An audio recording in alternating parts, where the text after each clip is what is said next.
Indian premier league 2025 শুরু হতে যাচ্ছে 22শে মার্চ। তো ধারাবাহিক টিম পর্যালোচনায় আজ আমি আপনাদের পরিচিত করে দেব কলকাতা নাইট রাইডার্সকে।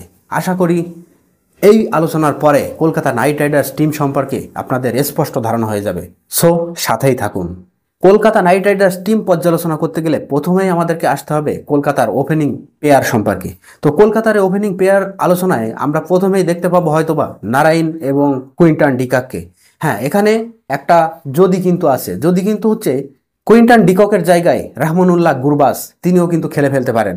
তবে আমি মনে করি কলকাতার ফার্স্ট পিক হবে কুইন্টন ডিকক। আবার সুনীল নারায়ণের জায়গায় আমরা আজিঙ্কা রাহানেকেও দেখতে পারি। তো সব মিলিয়ে কে করবে কলকাতা নাইট রাইডার্সের ওপেনিং সেটা এখনও একটু ঘোরের মধ্যে আছে। তবে আমার ব্যক্তিগত মতামত যে কলকাতার ফার্স্ট পিক হবে সুনীল নারায়ণ এবং কুইন্টন ডিকক।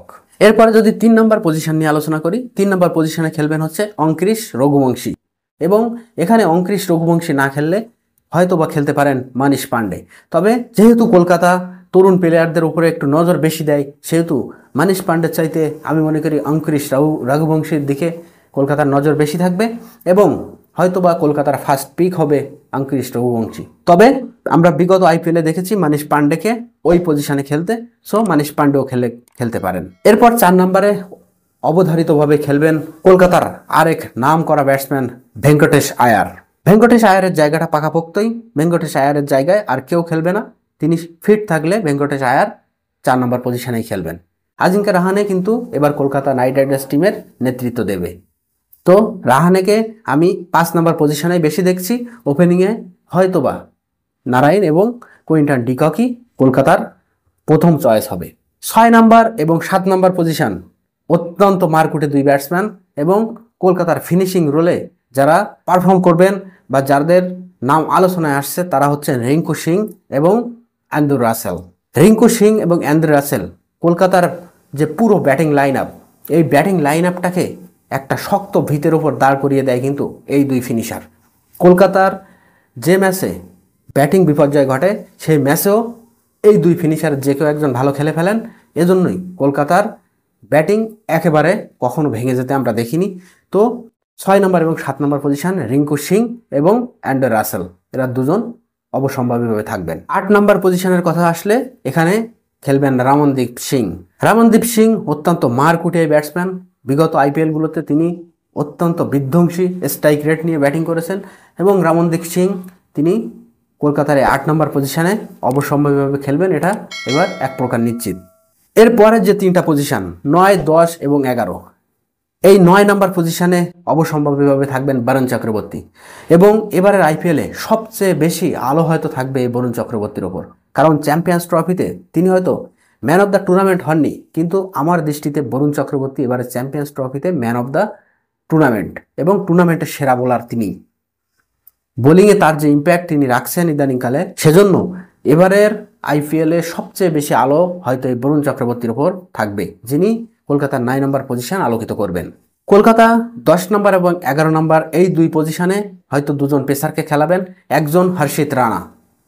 হর্ষিত রানা চ্যাম্পিয়ন্স ট্রফিতে ভারতীয় টিমের হয়ে পারফর্ম করেছেন, তিনি অনেক ইমপ্রুভ করেছেন নিজেকে এবং তিনি এখন বিশ্ব মঞ্চে পারফর্ম করার মতো একজন প্লেয়ার। তো হর্ষিত রানা তিনি কলকাতার 10 নম্বর পজিশনে পারফরমেন্স করবেন বা 10 নম্বর পজিশনে তিনি খেলবেন। এবং 11 নম্বর পজিশনে আমরা দেখতে পারি আনরিক নকিয়া অথবা স্পেন্সার জনসনকে। তবে এখানে একটা কথা, যেহেতু কেকেআর গতবার মিচেল স্টার্ককে খেলিয়েছিল এই 11 নম্বর পজিশনে, তো বামহাতি পেসার হিসাবে এবার তারা হয়তো স্পেন্সার জনসনকেই খেলাতে পারে, কারণ গতবার তারা স্টারকে খেলিয়ে সাফল্য পেয়েছিল। তো সব মিলিয়ে স্পেন্সার জনসন অথবা নকিয়া এই দুজনের মধ্যে একজন খেলবে। তবে আমার মনে হয় স্পেন্সার জনসনই হবে কলকাতার ফার্স্ট পিক। এরপরে যদি আমরা কলকাতার ইম্প্যাক্ট প্লেয়ারদের কথা চিন্তা করি, তবে ইম্প্যাক্ট প্লেয়ার হিসাবে যদি স্পিন ফ্রেন্ডলি পিচ হয় তবে তারা এই মায়াঙ্ক মার্কান্ডেকে খেলাবে এবং যদি পেস ফ্রেন্ডলি উইকেট হয় তবে ইম্প্যাক্ট প্লেয়ার হিসাবে আমরা দেখতে পারি বিভব আরোরাকে।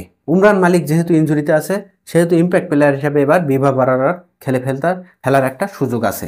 তো সব মিলিয়ে আমি মনে করি কলকাতা এবার ইম্প্যাক্ট প্লেয়ার হিসাবে মায়াঙ্ক মার্কান্ডে এবং বিভব আরোরা এই দুজনকেই সোয়াপ করে খেলাবে, অর্থাৎ স্পিন ফ্রেন্ডলি পিচে মায়াঙ্ক মার্কান্ডে থাকবেন এবং পেস ফ্রেন্ডলি উইকেটে অবশ্যম্ভাবীভাবে বিভব বরোরা ইম্প্যাক্ট প্লেয়ার হিসেবে খেলবেন। সব মিলিয়ে কলকাতার ব্যাটিং লাইন আপ এবং বোলিং লাইন আপ এবং অলরাউন্ডার সব কিছু আপনাদের সামনে তুলে ধরলাম।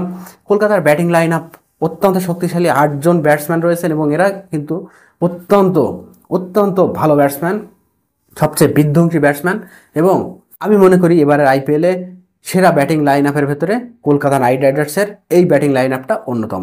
এই দলে যেমন হিসেবে পারফরমেন্স করবে অ্যান্ড্রে রাসেল, সুনীল নারিন, আবার ফিনিশার রোলে অত্যন্ত মারকুটে রিঙ্কু সিং।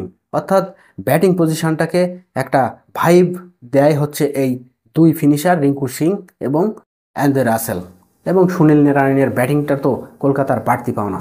সব মিলিয়ে কলকাতা এবার চ্যাম্পিয়ন হওয়ার যোগ্য দাবিদার। আপনাদের মতামত কমেন্টসে জানাবেন, সুচিন্তিত মতামত তুলে ধরবেন। ধন্যবাদ সবাইকে।